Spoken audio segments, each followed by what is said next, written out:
Somebody was asking me recently if I thought Hubert was a good brother or a bad brother. I said, yeah, he was both. Sometimes he was very good and sometimes he was very bad. But I don't know who I was telling this about the time over on the farm when Virginia was over there visiting, I think, at the time. And I was supposed to go wake him up. Daddy insisted everybody come to breakfast at the same time, and Hubert was still in bed. And I went to wake him up, and I went back 2 or 3 times, and he'd cover up and say, go away and let me alone. He finally got up and chased me all through the house, and I ran out to the outside privy and slammed the door and had one of those little old-fashioned hooks on it, hooked the door, but that hook did not, he grabbed that door and jerked that hook off and jerked me out of there and whammed me on the arms and shoulders a few times until I screamed "Mama," and she came and saved me. Why do you think Hubert was sort of legendary at the airport and the various places where he hung out?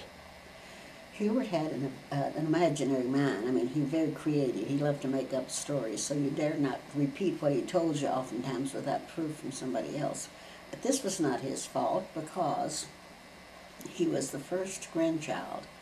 And his parent, Mom and Daddy, lived with Bob and Paul Brent and their other 4 children who were teenagers and grown. And Hubert was fawned over with all these adult people and thought he was cock of the walk.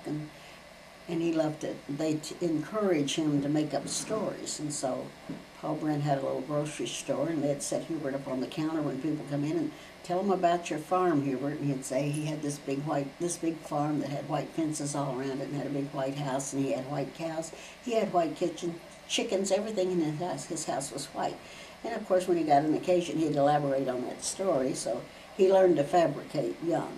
And he was a racist even then, too. I guess he was. He preferred white cows and white chickens and white fences and so forth. So, but he was very tender-hearted. Of course, everybody, I've told the story about how when we go to Ma Jagers's and she'd kill a chicken for us to have a fried chicken for a meal.